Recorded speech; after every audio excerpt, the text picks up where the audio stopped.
En una ciudad donde los secretos tienen fecha de vencimiento pero los expedientes no, el 6 de abril de 2026 comenzó como cualquier otro lunes en la Secretaría de Seguridad Ciudadana de la Ciudad de México, hasta que sobre el escritorio de Omar García Harfuch aterrizó un sobre que no tenía remitente, que había viajado desde Irlanda por mensajería privada y que contenía una sola hoja de papel con una dirección en el sur de la capital, una fecha y 3 palabras escritas a mano que en ese momento nadie en esa oficina podía saber que iban a abrir la caja más peligrosa de la historia política moderna del país.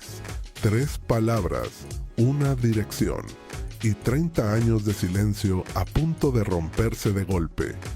La dirección señalaba una propiedad en la colonia Pedregal de San Ángel, una de esas zonas residenciales del sur de la Ciudad de México, donde los jardines son grandes, los muros son altos y las preguntas no se hacen en voz alta porque nadie que viva ahí quiere que se las hagan a ellos tampoco.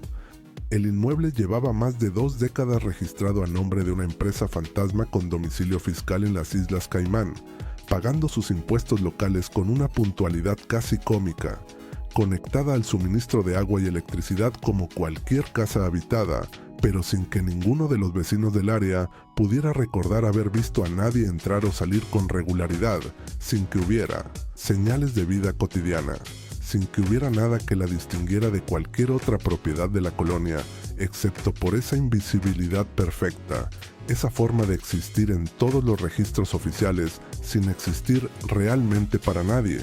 que no es un accidente sino una decisión, una construcción deliberada de anonimato que cuesta dinero y requiere experiencia y que solo se construye cuando hay algo muy concreto que proteger. García Harfuch no tomó la decisión de inmediato, y eso dice algo importante sobre el hombre que va a ser la figura central de esta historia durante las próximas semanas, porque un funcionario menos cauteloso o más impulsivo habría enviado a su equipo al día siguiente, y un funcionario más cobarde habría archivado el sobre en algún cajón con la esperanza de que el problema se resolviera solo. Pero Harfuch pasó 48 horas evaluando exactamente qué era lo que estaba considerando hacer, cuáles eran las implicaciones legales, cuáles eran las implicaciones políticas, cuáles eran los riesgos de actuar y cuáles eran los riesgos que son completamente distintos de no hacerlo, porque lo que esa dirección estaba señalando tenía un nombre detrás, y ese nombre en México no es un nombre cualquiera. Es el tipo de nombre que cuando aparece en una conversación hace que la gente cambie de tema o baje la voz. El tipo de nombre que carga 30 años de preguntas sin respuesta oficial, de investigaciones que no llegaron a ningún lado, de expedientes que se abrieron y se cerraron sin que nadie pudiera explicar de manera satisfactoria por qué se cerraron cuando se cerraron y no antes, y no después. Carlos Salinas de Gortari, presidente de México entre 1988 y 1994, el arquitecto de la modernización económica que firmó el Tratado de Libre Comercio con Estados Unidos y Canadá, el hombre que privatizó Telmex y los bancos y las aerolíneas y decenas de empresas más, el hombre que el 6 de marzo de 1994 abrazó a Luis Donaldo Colosio frente a las cámaras en el momento en que lo lanzaba como candidato presidencial del PRI, con esa expresión específica de quien está calculando algo que las cámaras no pueden registrar porque ocurre en el interior, en ese espacio donde los políticos de alto nivel toman las decisiones reales antes de representar para el público la versión que necesitan que el público vea. El hombre que hoy vive en Irlanda y que desde ahí niega todo con la calma de quien ha construido cuidadosamente durante décadas una posición geográfica y legal desde la cual es muy difícil que alguien llegue a tocarlo. El hombre cuyo hermano Raúl terminó en la cárcel en 1995 con $114 millones en cuentas suizas, cuyo origen jamás pudo ser explicado de manera que convenciera a alguien que estuviera dispuesto a hacer las preguntas correctas. Pero antes de entrar a la propiedad del Pedregal, antes de describir lo que Harfuch y su equipo encontraron en ese inmueble invisible que llevaba 23 años pagando su predial puntualmente, Hay algo que es necesario entender sobre cómo llegó Carlos Salinas al poder, porque ese origen lo explica todo: la manera en que gobernó, la manera en que construyó su red de influencia, la manera en que se protegió cuando salió de la presidencia, y la razón por la que todavía en 2026 su nombre es el centro de gravedad de las preguntas más incómodas de la política mexicana reciente. Entender eso requiere ir a 1948, al entorno en que nació este hombre, y a lo que ese entorno produce cuando se combina con cierto tipo de inteligencia y cierta ausencia específica de límites. Carlos Salinas nació el 3 de abril de 1948 en la Ciudad de México, en una familia que no era simplemente rica, sino políticamente conectada, de una manera que en México es cualitativamente diferente a cualquier otro tipo de privilegio, porque la riqueza puede perderse, pero las conexiones en el sistema político mexicano de mediados del siglo XX eran una red que se autorreproducía, que protegía a los suyos con una eficiencia que ninguna institución formal podía igualar, una red donde el apellido correcto te abría puertas que el dinero solo no podía abrir, y donde desde niño se aprendía que el mundo tenía dos capas: la capa visible, donde todo funciona según las reglas que se enseñan en los libros de texto, y la capa real, donde las decisiones importantes se toman en reuniones privadas entre personas que no necesitan escribir nada, porque todos entienden exactamente qué se acordó y cuáles son las consecuencias de no cumplir. Su padre, Raúl Salinas Lozano, fue secretario de Industria y Comercio en el gobierno de Adolfo López Mateos, un hombre del sistema que entendía el sistema desde adentro y que les transmitió a sus hijos no solo los contactos que el apellido garantizaba, sino algo más valioso: la comprensión profunda de los mecanismos informales, que son los que realmente mueven las cosas en un país donde las instituciones formales son con frecuencia la decoración de procesos que ocurren en otro lugar. Carlos Salinas creció en ese entorno con una inteligencia que todos los que lo conocieron de joven describen de la misma manera, con las mismas palabras o con variaciones tan pequeñas que en el fondo dicen lo mismo. Era el más listo de cualquier cuarto en el que estuviera, pero no con esa brillantez exhibicionista de quien necesita que todos lo noten, sino con esa inteligencia más fría y más eficiente, que observa, que procesa, que identifica exactamente qué quiere cada persona que tiene frente a él y qué puede ofrecerle para que esa persona haga lo que él necesita que haga. El tipo de inteligencia que en un entorno sin contrapesos éticos reales no produce reformadores, sino arquitectos, personas que entienden perfectamente cómo está construido el sistema y que usan ese entendimiento, no para cambiarlo, sino para operarlo con una precisión que sus predecesores nunca alcanzaron, porque no tenían ni la capacitación intelectual ni la frialdad emocional necesarias para hacerlo a esa escala. Estudió economía en la UNAM, después hizo una maestría y un doctorado en Harvard, donde absorbió el lenguaje del libre mercado y la apertura económica que en los años 70 y 80 era el paradigma dominante entre los economistas que eventualmente iban a gobernar América Latina, un lenguaje técnico que tiene la propiedad de hacer que las decisiones políticas suenen como inevitabilidades. Matemáticas, que hace que las elecciones que favorecen a ciertos grupos sobre otros parezcan conclusiones neutrales del análisis de datos en lugar de lo que son decisiones con consecuencias distribuidas de maneras muy concretas entre personas muy reales, que no siempre tienen voz en el proceso que las afecta. Regresó a México con el perfil perfecto para el México que se estaba construyendo, un tecnócrata con formación internacional, con el idioma de los organismos financieros multilaterales, con la capacidad de presentar cualquier decisión, por dolorosa que fuera para quien la padeciera, en términos que sonaban como modernización y no como elecciones hechas en beneficio de unos a costa de otros. Entró a la Secretaría de Programación y Presupuesto en los años 70 y fue ahí donde coincidió con otro joven economista de perfil similar que se llamaba Luis Donaldo Colosio. Y esa coincidencia, ese primer contacto entre dos hombres que compartían formación técnica y ambición visible para quien supiera observar con atención, comenzó una relación que durante los siguientes 20 años evolucionó en algo que ninguno de los dos verbalizó completamente en ningún momento registrado, pero que los documentos que el operativo del Pedregal comenzó a sacar a la luz en abril de 2026 describen con una claridad que resulta casi incómoda de leer, porque hace muy difícil seguir sosteniendo la versión más simple y más conveniente de lo que ocurrió entre ellos y de lo que ocurrió el 23 de marzo de 1994 en Tijuana. Pero antes de llegar al 23 de marzo hay que entender el 6 de julio de 1988, porque sin esa noche, sin lo que ocurrió en esa noche específica, nada de lo que vino después tiene el sentido que tiene. Nada de la arquitectura de protección que Salinas construyó durante 6 años de presidencia se entiende completamente sin ese origen, sin ese momento fundacional, que marcó la presidencia entera con una deuda que determinó todas las decisiones que vinieron después. En 1987, Miguel de la Madrid anunció a Salinas como candidato presidencial del PRI, el ritual conocido como el destape, que en el sistema político mexicano de la época era el equivalente de una coronación, el momento en que el presidente en funciones elegía a su sucesor y el partido cerraba filas detrás de esa elección con la disciplina característica de una organización que había gobernado México durante más de 6 décadas sin interrupciones. La elección de 1988 es la más controvertida de la historia moderna de México, y cuando se dice controvertida no se está usando un eufemismo diplomático, se está describiendo una situación en que una parte muy significativa de la sociedad mexicana, incluyendo personas dentro del propio sistema, nunca creyó que el resultado oficial reflejaba el resultado real de la votación.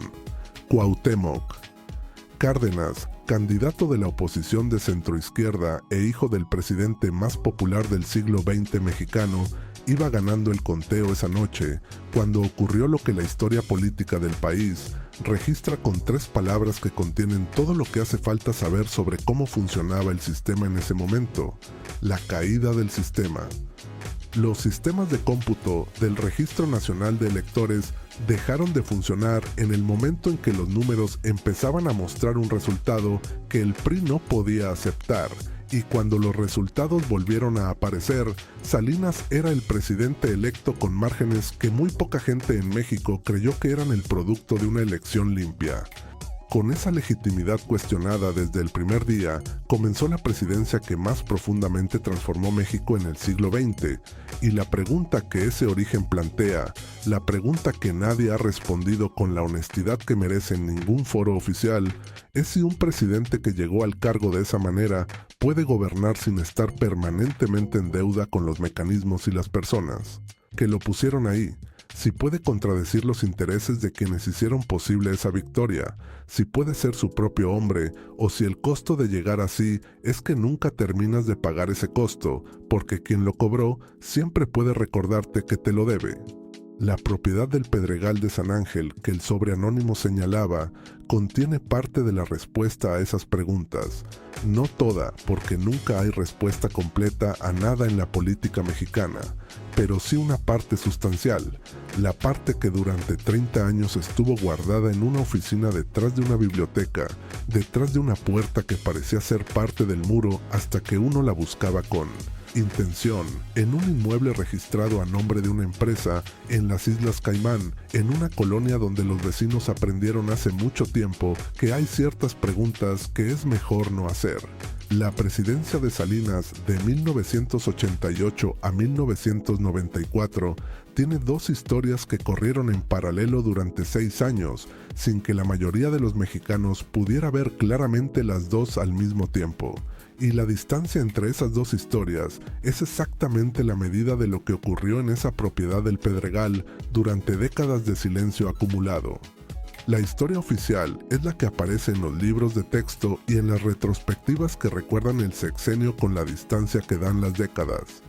privatizaciones de empresas paraestatales, negociación del Tratado de Libre Comercio con Estados Unidos y Canadá, que entró en vigor el 1 de enero de 1994, el mismo día que los zapatistas tomaron ciudades en Chiapas y le demostraron al mundo que la modernización prometida no había llegado a todos los mexicanos con la misma velocidad ni con la misma intensidad. El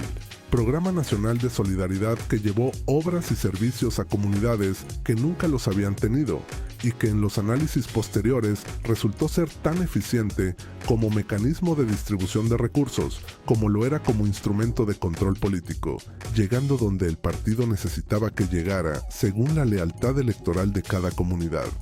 La historia real tiene otra textura, y es esa otra textura lo que el operativo del Pedregal comenzó a documentar de maneras que los próximos meses van a hacer muy difícil ignorar. Las privatizaciones, que en el discurso oficial eran modernización, eran en la práctica la transferencia de activos públicos valuados en miles de millones de dólares a un grupo muy específico de empresarios que tenían en común una sola característica relevante: su cercanía con el círculo más íntimo del poder salinista. Carlos Slim adquirió Telmex en condiciones que los críticos de la época describieron como una ganga histórica cuyo precio real no era solo el dinero pagado, sino la lealtad política de largo plazo que ese precio implicaba. Los bancos privatizados llegaron a manos de banqueros que en muchos casos no tenían la experiencia ni los recursos propios para administrar instituciones de esa escala, lo que contribuyó directamente al colapso financiero de finales de 1994 y principios de 1995, que destruyó los ahorros de millones de mexicanos y cuyo costo social el país no ha terminado de pagar 3 décadas después. Y había algo más que las investigaciones de los años 90 tocaron de manera tangencial sin llegar nunca a documentar completamente, porque las fuentes de primera mano no estaban disponibles o estaban protegidas por mecanismos que hacían muy costoso llegar hasta ellas. Las privatizaciones, los contratos de obra pública, las concesiones de diverso tipo que el gobierno salinista distribuyó durante 6 años generaron flujos financieros que no todos terminaban en los balances de las empresas que los recibían formalmente. Algunos de esos flujos tenían destinos que no aparecían en ningún registro oficial, que transitaban por estructuras financieras diseñadas específicamente para dificultar el rastreo, que llegaban a cuentas en jurisdicciones donde las preguntas sobre el origen del dinero no eran bienvenidas y donde las autoridades locales tenían muy poco incentivo y menos capacidad de cooperar con investigaciones de terceros países. El caso de Raúl Salinas de Gortari fue el más visible de esos flujos, porque fue el que no pudo ser contenido cuando los escándalos del año 1994 hicieron que el nivel de escrutinio sobre la familia Salinas alcanzara una intensidad que el sistema no pudo absorber completamente. 114 millones de dólares en cuentas bancarias suizas, cuyo origen Raúl nunca pudo explicar de manera que convenciera a nadie dispuesto a revisar la explicación, sin la generosidad que requiere aceptar lo inaceptable. Raúl fue arrestado en 1995, juzgado, condenado y luego absuelto en 2005 por un tecnicismo legal que sus críticos describieron como la demostración de que el sistema protege a los suyos incluso cuando ya no tienen el poder formal que los hace protegibles, que hay una inercia en la impunidad que no desaparece cuando desaparece el poder que la generó originalmente, sino que sobrevive en las estructuras que ese poder construyó y que siguen operando según su propia lógica.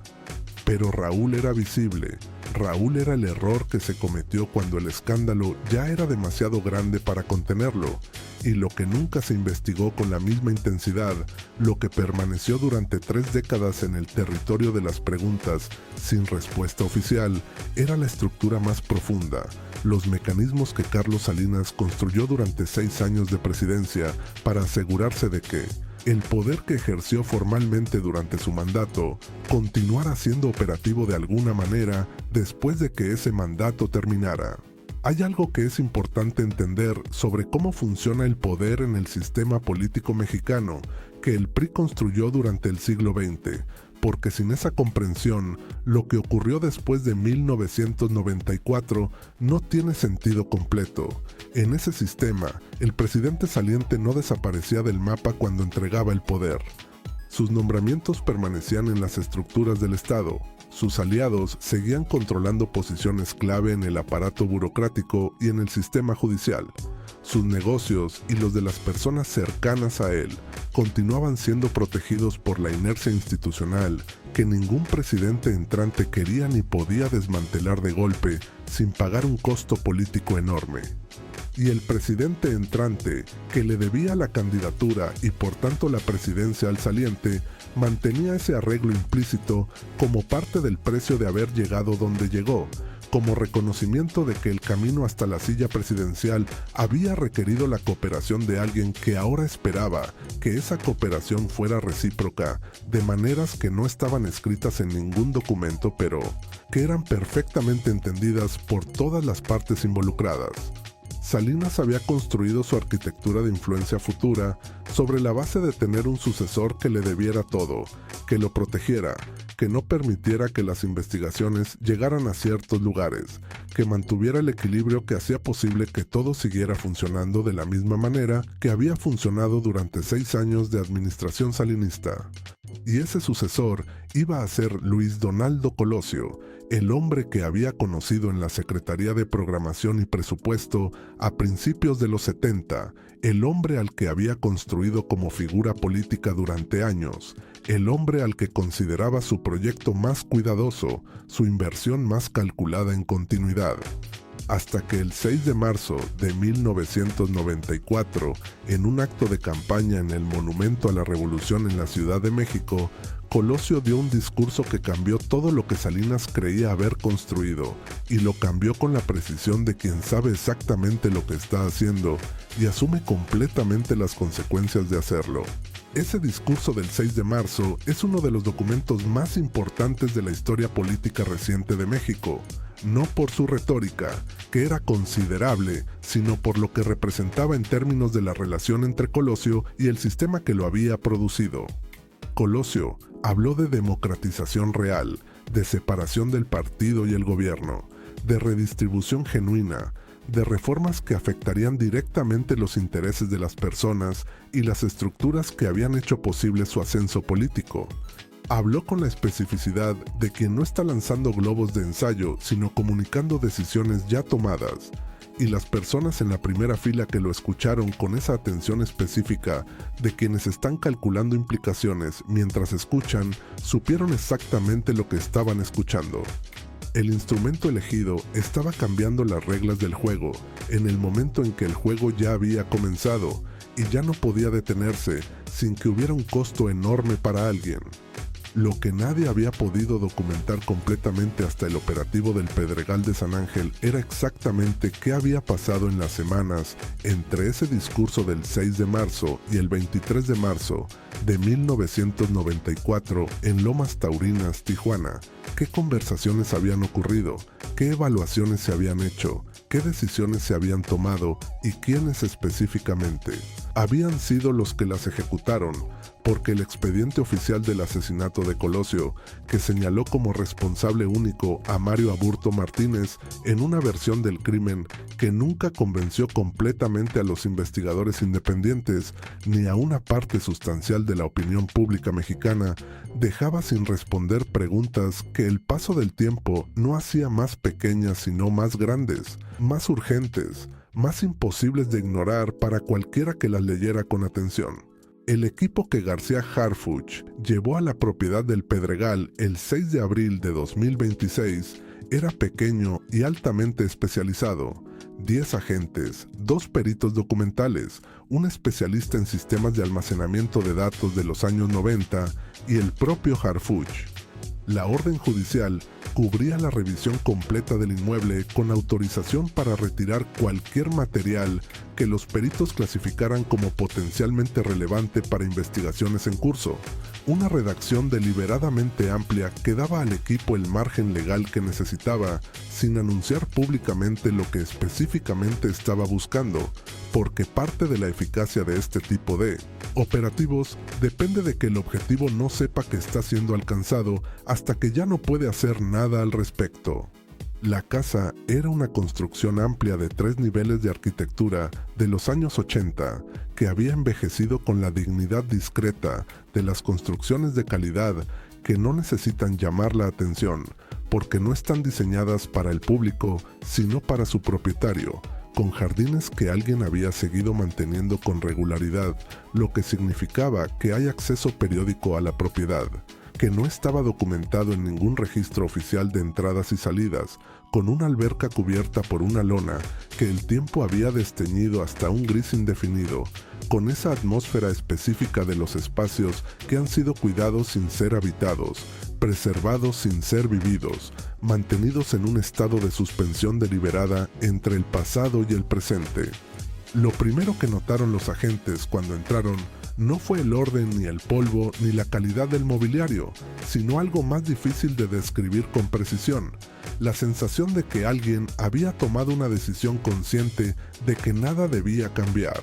que los muebles debían permanecer exactamente donde estaban, que los objetos sobre las mesas y los estantes debían quedar en su lugar, que la casa debía funcionar como un registro físico de un momento específico que alguien consideraba esencial no olvidar y no dejar que otros olvidaran.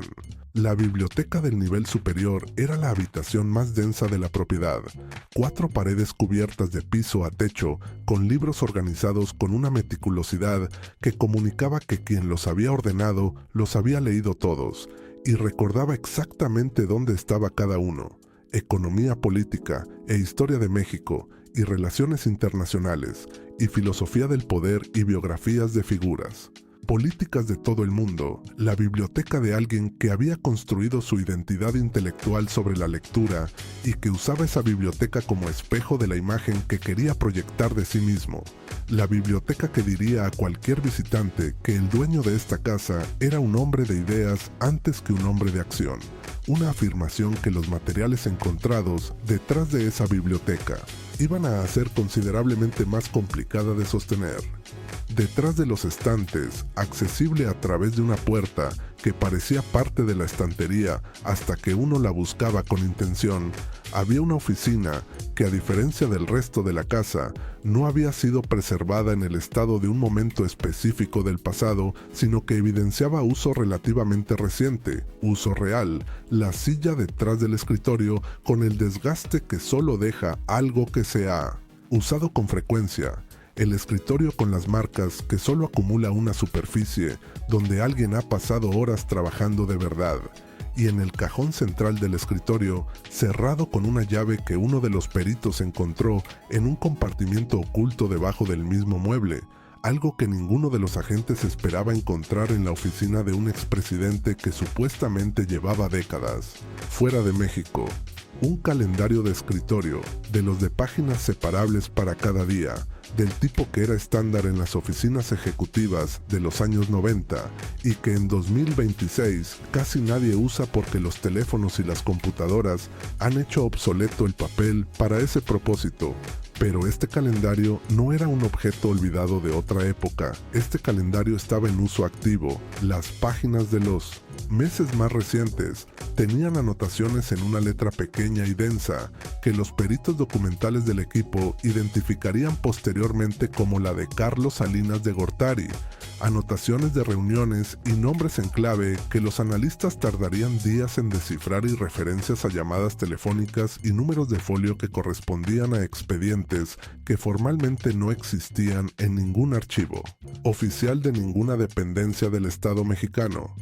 Y en la página correspondiente al 22 de marzo de 1994, la víspera del asesinato de Luis Donaldo Colosio en Tijuana, una sola anotación de 3 palabras que el perito que la leyó primero fotografió de inmediato antes de decir nada. porque entendió que tenía frente a él exactamente el tipo de material que puede cambiar la narrativa oficial de un evento histórico, si se maneja con el cuidado que merece, y que puede ser destruido o descalificado si no se maneja con ese cuidado. Las 3 palabras decían: está en marcha, sin nombre, sin contexto adicional, sin ninguna referencia explícita que permitiera establecer de manera concluyente a qué se refería esa anotación.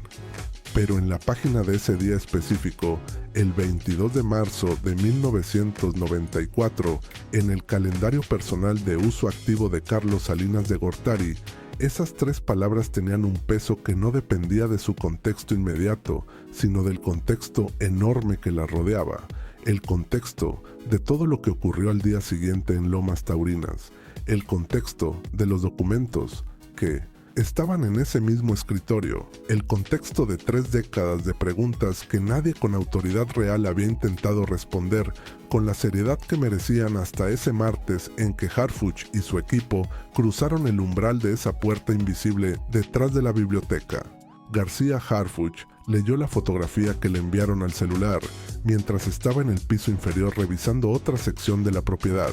Se quedó mirando la pantalla durante varios segundos sin decir nada. Luego llamó a su equipo legal y les dijo que necesitaba que todos los hallazgos fueran documentados con el más alto nivel de protocolo forense disponible, que nada se tocara sin registro previo, fotográfico y de video, que cada elemento fuera catalogado con su ubicación exacta antes de ser removido, porque lo que estaba emergiendo en esa propiedad del Pedregal no era simplemente evidencia de corrupción o de enriquecimiento ilícito, que era lo que originalmente justificaba la orden judicial, sino algo que podía conectar puntos que durante 30 años habían permanecido desconectados en el expediente más importante y más doloroso de la historia reciente del país.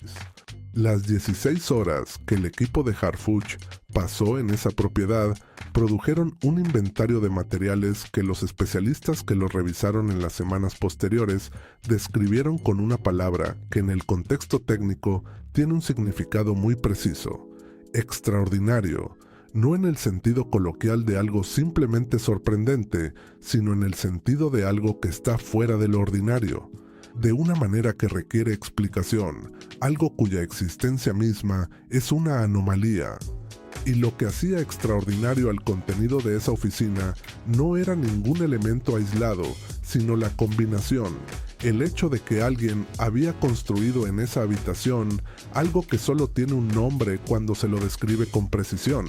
un centro de operaciones, un espacio diseñado y equipado para mantener el control de un sistema de información y de influencia desde una ubicación que no estaba en ningún registro oficial de ninguna autoridad. Había cientos de comunicaciones que cubrían un periodo que iba desde finales de los años 90 hasta fechas sorprendentemente recientes, comunicaciones que habían llegado a esa dirección por canales que evidentemente no eran los convencionales, porque ninguna tenía membrete oficial ni dirección de remitente que correspondiera a ninguna entidad reconocible, comunicaciones que describían situaciones, solicitaban información, reportaban resultados, coordinaban acciones, todo con el lenguaje codificado pero perfectamente funcional de personas que llevan mucho tiempo comunicándose así y que han desarrollado un vocabulario compartido donde las palabras dicen una cosa y significan otra para quien conoce el código. Ese tipo de código que no se puede descifrar en un día, sino que requiere semanas de trabajo analítico cruzado con otras fuentes, porque su eficacia depende precisamente de que sea opaco para quien lo intercepta, sin el contexto necesario para interpretarlo. Había registros financieros, no los registros burdos de quien simplemente mueve dinero sin cuidado, sino los registros sofisticados de alguien con acceso a asesoría legal y financiera de primer nivel, estructuras de varios niveles diseñadas para que el rastro del dinero se volviera progresivamente más difícil de seguir a medida que se alejaba del punto de origen, registros que documentaban flujos entre entidades en diferentes jurisdicciones, que los analistas financieros del equipo comenzaron a cruzar con bases de datos disponibles y que en varios casos producían conexiones con estructuras conocidas del crimen organizado mexicano, no de manera directa ni obvia, sino a través de capas de intermediación que eran exactamente suficientes para mantener la distancia que cualquier abogado necesitaría para argumentar que no había conexión demostrable. Esa distancia calculada, que es la firma de alguien que conoce el derecho penal lo suficiente como para saber hasta dónde puede llegar sin cruzar la línea que lo hace formalmente vulnerable, o que al menos creía saberlo hasta el día en que Harfuch entró a esa oficina. Había un teléfono satelital, un dispositivo de comunicación de una generación anterior a los teléfonos inteligentes actuales, del tipo que se usaba en los años 90 y 2000 para comunicaciones que no podían pasar por las redes telefónicas convencionales, porque esas redes eran susceptibles de ser intervenidas por las agencias de inteligencia del Estado, un teléfono que todavía tenía batería. Cuando los agentes lo encontraron, lo que significaba que alguien lo había cargado recientemente y que esa persona tenía acceso regular a esa propiedad que no dejaba ningún rastro en ningún registro oficial de nadie. El registro de llamadas que los técnicos del equipo extrajeron en los días posteriores al operativo cubrió un periodo de varios años y apuntó hacia líneas en diferentes países, varios de los cuales correspondían a números que las agencias de inteligencia mexicanas tenían identificados como asociados a personas específicas dentro y fuera del país, personas con conexiones conocidas con el crimen organizado, personas con posiciones dentro de estructuras del Estado mexicano cuya comunicación con esa línea satelital era una anomalía que requería explicación y que dependiendo de cómo se interpretara en el contexto de todo lo demás encontrado en esa oficina, podía ser mucho más que una anomalía. Y había los cuadernos. 3 cuadernos de pasta dura encuadernados en piel azul marino, en el cajón inferior del escritorio junto con el calendario. Cuadernos que a diferencia del calendario no tenían fechas en sus páginas, sino que eran registros continuos escritos en la misma letra pequeña y densa, que cubrían temas que iban desde reflexiones sobre política económica internacional hasta análisis de la situación,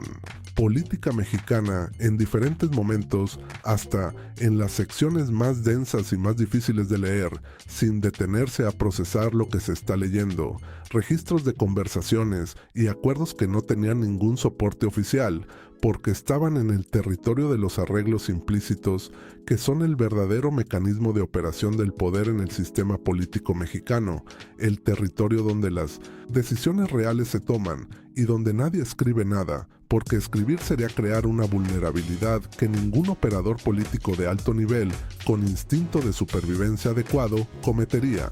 a menos que confiara en que nadie jamás llegaría a ese lugar con una orden judicial, que es exactamente la confianza que esa propiedad del Pedregal representaba. En uno de esos cuadernos, en una sección que los analistas pudieron fechar en el periodo de la campaña presidencial de 1994, había una secuencia de entradas que describían con una claridad que resultaba casi inverosímil en un documento privado la evaluación que su autor hacía de la situación creada después del discurso del 6 de marzo.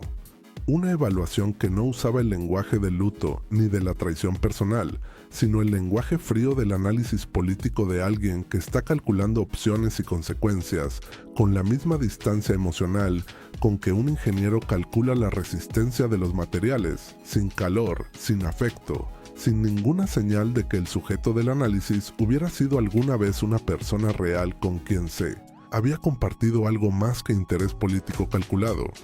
Las entradas describían a Colosio no como un amigo ni como un aliado, sino como un problema que se había vuelto inmanejable con los instrumentos ordinarios de la política, un problema cuya continuidad estaba poniendo en riesgo la continuidad de estructuras que eran más importantes que cualquier individuo, incluyendo el individuo que había tomado las decisiones que crearon esas estructuras. Y en la última de esas entradas, la que correspondía a los días inmediatamente previos al 23 de marzo, había una frase que los analistas que la leyeron no pudieron clasificar con certeza absoluta en ninguna categoría legal existente. No era una instrucción con destinatario explícito, no era una orden con acción específica, era algo más parecido a una conclusión, la evaluación final de una situación que había llegado a un punto donde las opciones se habían reducido a una sola. La frase decía: cuando el instrumento se vuelve el problema tiene una sola solución, sin nombre, sin fecha en la página, sin ninguna referencia que un abogado no pudiera argumentar que se refería a cualquier otra cosa que no fuera lo que el contexto que la rodeaba hacía imposible no leer en ella. Harfuch leyó esa entrada 3 veces, cerró el cuaderno, lo depositó en la bolsa de evidencia marcada con su número de folio y salió de la habitación sin decir nada durante varios minutos, y ese silencio, ese tiempo específico entre la lectura y la siguiente acción, dice algo sobre lo que ese hombre entendió en ese momento que iba a cambiar no solo una investigación sino la manera en que México podía hablar de sí mismo y de lo que le había ocurrido en los últimos 30 años. Carlos Salinas de Gortari salió de México el 1 de diciembre de 1994, el día que Ernesto Zedillo tomó posesión de la presidencia. Oficialmente, era un viaje privado. En la práctica, era el inicio de un exilio que nunca se llamó exilio, porque llamarlo así habría sido admitir que había razones concretas para que no pudiera quedarse, razones que en los meses siguientes llegaron con una velocidad que sugería que quien las generó no había calculado completamente que el precio de la impunidad también tiene un punto de quiebre. El arresto de Raúl en febrero de 1995, la investigación sobre el asesinato de Ruiz Massieu que apuntaba hacia el mismo círculo familiar. La crisis económica de diciembre de 1994 que destruyó los ahorros de millones de personas y que en el debate de los analistas dividió las responsabilidades entre el gobierno saliente y el entrante con una distribución que ninguna de las dos partes aceptó completamente y cuyo costo real lo pagaron personas que no tenían voz en ese debate. La presión internacional sobre las cuentas de la familia. Y sin embargo, a pesar de todo eso, a pesar de que el nombre de Salinas apareció en prácticamente todas las investigaciones de la segunda mitad de los años 90 como referencia central o como conexión lateral, nunca se emitió una orden de arresto contra él, nunca se solicitó su extradición de manera formal y sostenida, nunca se construyó un caso judicial que llegara a la etapa de requerir su presencia ante un tribunal mexicano. La pregunta de por qué no, la pregunta que periodistas y académicos y analistas han hecho durante 3 décadas, sin recibir una respuesta que satisfaga los estándares de la lógica más elemental, tiene varias respuestas parciales que no se excluyen mutuamente y que en conjunto dibujan un retrato de cómo funciona realmente el poder cuando no tiene que rendir cuentas a nadie con autoridad real para exigírselas. La primera respuesta es la más directa. Salinas tenía información. El mismo tipo de información que ha tenido históricamente cualquier operador del sistema político mexicano que llegara al nivel más alto durante suficiente tiempo, información sobre personas que después de 1994 siguieron teniendo poder suficiente para hacer que ciertas investigaciones no prosperaran, información que era su garantía de que nadie cruzara la línea de ir formalmente contra él, porque hacerlo significaba que esa información salía, y la información que tenía un expresidente sobre las personas que lo habían ayudado a llegar donde llegó era del tipo que ninguna de esas personas quería que saliera, bajo ninguna circunstancia, en ningún formato. La segunda respuesta tiene que ver con la naturaleza del sistema que Salinas construyó y que sobrevivió a su salida del poder de maneras que sus críticos nunca terminaron de entender completamente mientras estaban ocurriendo. El sistema salinista no era simplemente un gobierno con sus lealtades y sus favores y sus deudas, Era una red de interdependencias económicas y políticas que conectaba a prácticamente todos los actores relevantes de la vida pública y privada de México, de una manera que hacía que ir contra Salinas significara ir contra docenas de personas que todavía tenían razones muy concretas para protegerlo, no por afecto ni por lealtad, sino porque su protección era la protección de los propios intereses de cada uno de ellos. Un equilibrio de vulnerabilidades mutuas que se mantiene no porque nadie quiera romperlo, sino porque romperlo implica exponerse a uno mismo. Y esa exposición tiene costos que nadie con poder suficiente para romper ese equilibrio ha estado dispuesto a pagar. La tercera respuesta es la más oscura y la que el operativo del Pedregal comenzó a documentar con una especificidad que ningún análisis previo había alcanzado. Salinas no solo tenía información sobre el pasado, tenía capacidad operativa en el presente. La red que había construido durante 6 años de presidencia no se había desmantelado cuando salió del poder, había migrado y se había adaptado y había encontrado nuevas formas de operar bajo configuraciones institucionales diferentes. Y esa capacidad de influir en decisiones que se tomaban en México desde una casa en Irlanda a través de canales que no dejaban rastro oficial era exactamente lo que el teléfono satelital y los registros de comunicaciones de la propiedad del Pedregal comenzaron a documentar con un detalle que hacía muy difícil continuar sosteniendo que la influencia de Salinas sobre la política mexicana después de 1994 había sido simplemente la influencia difusa y sentimental del expresidente cuya opinión todavía importa por inercia histórica. Los registros financieros encontrados en la propiedad apuntaban hacia algo que los investigadores tardaron semanas en comenzar a entender en su dimensión completa. No eran simplemente registros de riqueza personal acumulada a través de los mecanismos del poder, aunque también eran eso. Eran los registros de algo más parecido a una empresa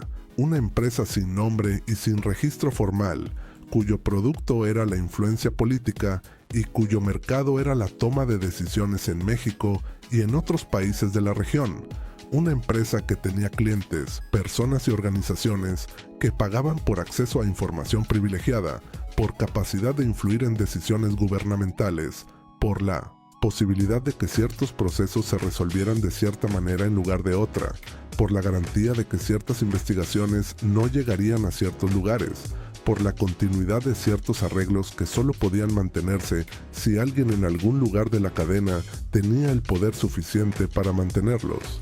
Los clientes que aparecían en esos registros no eran todos mexicanos. Había referencias a actores en otros países de América Latina, a empresas internacionales con intereses en la región, a estructuras que los analistas con experiencia en ese tipo de investigaciones reconocían como características del crimen organizado de alto nivel, el tipo de organizaciones que no se conforman con comprar policías y jueces, sino que invierten en el nivel donde se toman las decisiones que determinan si ciertas actividades son perseguidas o no, si ciertos territorios son abandonados o defendidos, si ciertas personas llegan a ciertos cargos o no llegan. Eso no convierte automáticamente a Salinas en el jefe de una organización criminal, y es importante ser preciso aquí porque la precisión es lo que distingue el análisis serio de la especulación, y la especulación es lo que los abogados necesitan para descalificar investigaciones que de otra manera serían difíciles de contestar. Los abogados que van a revisar estos materiales van a tener argumentos técnicamente válidos en varios puntos, y esos argumentos deben ser escuchados y evaluados porque así funciona el sistema legal y así debe funcionar. Pero sí establece algo que ningún documento anterior había establecido con esta especificidad,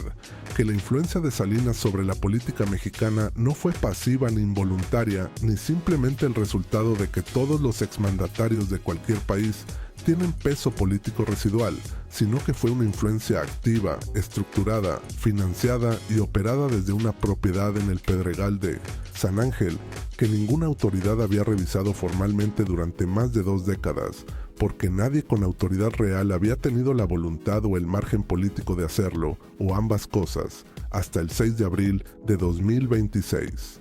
Hay una pregunta que en México se hace en voz baja desde hace 30 años, y que ningún foro oficial ha tenido la voluntad de responder de manera que satisfaga a quien la hace con honestidad. Si Salinas hubiera sido investigado y procesado con la misma energía con que fue procesado su hermano Raúl, si las investigaciones de los años 90 hubieran llegado hasta donde la evidencia disponible en ese momento apuntaba, ¿cuántas cosas hubieran sido diferentes? No es una pregunta hipotética en el sentido de preguntarse por caminos alternativos de la historia que nunca ocurrieron y nunca podrán ocurrir. Es una pregunta sobre responsabilidad, sobre las consecuencias concretas y medibles que tuvo para personas reales la decisión institucional de no investigar, de no procesar, de mantener el equilibrio que hacía posible que ciertas personas siguieran, operando desde ciertos lugares sin consecuencias formales. Es una pregunta sobre el costo de la impunidad medido no en términos abstractos, sino en vidas específicas, en nombres y en apellidos y en historias que tienen fechas y circunstancias concretas. Hay un hombre que en 2026 tiene 56 años y trabaja como contador en una empresa mediana en Monterrey. Se llama Alejandro Vega Montes, y su padre, ingeniero industrial que había trabajado toda su vida en una empresa de manufactura de tamaño mediano, perdió sus ahorros de 25 años en la crisis de diciembre de 1994, no de manera abstracta ni estadística, sino de manera completamente concreta y total. Tenía un crédito hipotecario en pesos que en cuestión de semanas se multiplicó por un factor que hacía matemáticamente imposible pagarlo. Perdió la casa, perdió el negocio que había intentado arrancar en paralelo con sus ahorros acumulados, y murió en 2003 de un infarto que su familia siempre describió con la certeza silenciosa de que el estrés de esos años había sido el factor determinante, que hay un punto donde el organismo simplemente no puede sostener más el peso de lo que se perdió y de lo que no se recuperó. Alejandro Vega no es un caso excepcional. Es la versión individual y con nombre propio de lo que le ocurrió a millones de familias mexicanas cuyas vidas fueron reordenadas de manera permanente por una crisis que no fue un accidente ni una catástrofe natural, sino el resultado de decisiones tomadas por personas específicas en posiciones de poder que sabían o debían saber cuáles eran las consecuencias de lo que estaban haciendo. El FOBAPROA, el fondo de rescate bancario que el gobierno de Zedillo utilizó para evitar el colapso total del sistema financiero, convirtió deudas privadas de los banqueros en deuda pública, que los mexicanos han seguido pagando en forma de servicios que cuestan más y son de menor calidad de lo que serían si ese dinero hubiera podido destinarse a otra cosa, una transferencia de riqueza de proporciones históricas desde los contribuyentes hacia los propietarios de instituciones financieras que habían tomado riesgos excesivos, en parte porque tenían razones fundadas para creer que el sistema los protegería si las cosas salían mal, porque así había funcionado siempre y no había señales claras de que fuera a funcionar de otra manera. Esas son las víctimas del sistema salinista que no tienen expediente judicial, ni nombre en ningún registro de crímenes de Estado, ni abogado que lleve su caso, ni investigador asignado que documente su historia. Son las víctimas difusas de un sistema de poder que distribuyó sus beneficios de manera muy concentrada y sus costos de manera muy amplia, y que nunca fue obligado a rendir cuentas de esa distribución con la especificidad que habría requerido nombrar a los responsables y exigirles algo concreto. Alejandro Vega escuchó la noticia del operativo del Pedregal en la radio mientras manejaba el trabajo y no dijo nada durante varios minutos, y cuando el reportero comenzó a describir los materiales encontrados, dijo algo que su compañero de viaje compartido, que lo conoce desde la universidad, describió como la cosa más directa y más cargada que había escuchado decir a alguien en mucho tiempo. Ojalá que esta vez sí llegue a algún lado, que no sea otra vez lo mismo de siempre, que alguien pague algo, lo que sea, aunque sea una disculpa, aunque sea que alguien diga en voz alta que lo que pasó fue lo que pasó y que no fue un accidente. Eso es lo que 30 años de impunidad producen en las personas que la vivieron desde abajo. No rabia permanente, aunque también eso, sino una especie de esperanza exhausta que sigue existiendo a pesar de haber sido defraudada suficientes veces como para que cualquier persona razonable la hubiera abandonado hace tiempo. Una esperanza que persiste porque la alternativa es aceptar que el sistema nunca va a tener que responder por nada, y esa aceptación tiene un costo que algunas personas no están dispuestas a pagar, no porque sean más fuertes que las demás, sino porque lo que perdieron fue demasiado concreto y demasiado real para permitirles el lujo de la indiferencia. El material del Pedregal no va a devolver la casa de la familia Vega, ni recuperar los ahorros de 25 años que desaparecieron en diciembre de 1994, ni traer de vuelta al padre que murió en 2003 cargando lo que perdió, pero sí puede hacer algo que el sistema le ha negado durante 30 años. Puede establecer en voz alta y con documentación que lo respalde que lo que ocurrió no fue un accidente, que hubo decisiones, que hubo personas que las tomaron, que esas personas tenían nombres y cargos y ejercieron un poder cuyas consecuencias fueron concretas y medibles en la vida de personas reales que nunca tuvieron la posibilidad de defenderse de él, y que el Estado mexicano tiene ahora, por primera vez en 3 décadas, los materiales necesarios, para decirlo de una manera que no puede ser simplemente archivada o ignorada. Los materiales encontrados en la propiedad del Pedregal de San Ángel están en proceso de análisis en instalaciones del Archivo General de la Nación y de la Fiscalía General de la República, un proceso que los especialistas estiman tomará al menos 18 meses antes de que todos los elementos hayan sido suficientemente contextualizados para ser presentados en cualquier foro con la precisión que su contenido requiere y que la seriedad del caso exige. La decisión sobre qué hacer con esos materiales, cómo y cuándo hacer públicas sus conclusiones, qué procesos legales pueden o deben iniciarse, es una de esas decisiones que ningún funcionario quiere tomar, solo porque cualquier camino tiene consecuencias que van mucho más allá del caso específico, afectan relaciones diplomáticas, porque Carlos Salinas vive en Irlanda en un país sin tratado de extradición con México para los delitos por los que podría ser investigado, afectan a personas que siguen siendo relevantes en la política mexicana actual, afectan a estructuras empresariales con miles de empleados cuyos propietarios o directivos podrían verse involucrados en investigaciones derivadas, afectan en definitiva a la imagen que México tiene de sí mismo y a la narrativa oficial sobre su historia reciente, que durante 30 años ha sido sostenida sobre la base de no hacer ciertas preguntas con la seriedad que merecen. No hay una salida limpia, y nunca la hay cuando la verdad histórica entra en conflicto con los intereses de personas que tienen los recursos y las conexiones para litigar indefinidamente, para convertir cualquier proceso judicial en una guerra de desgaste, para usar todos los mecanismos legales disponibles con la intención de que el costo de continuar sea mayor que el costo de parar. Pero lo que sí hay, lo que el operativo del Pedregal produjo de manera que ya no puede deshacerse independientemente de lo que ocurra después, es el registro. El registro de que esa propiedad existió, de que contenía lo que contenía, de que alguien había mantenido desde ahí durante décadas un sistema de comunicaciones e influencia que operó sin ningún escrutinio formal, mientras el país seguía preguntándose por qué ciertas cosas ocurrían de cierta manera, y ciertas investigaciones terminaban de cierta manera, y ciertos nombres nunca llegaban a ciertos lugares del proceso judicial que el Estado formalmente afirmaba estar construyendo. Ese registro ya existe. Ya está en los archivos, ya no puede no estar. El calendario con la anotación del 22 de marzo de 1994, la entrada en el cuaderno sobre el instrumento que se vuelve el problema.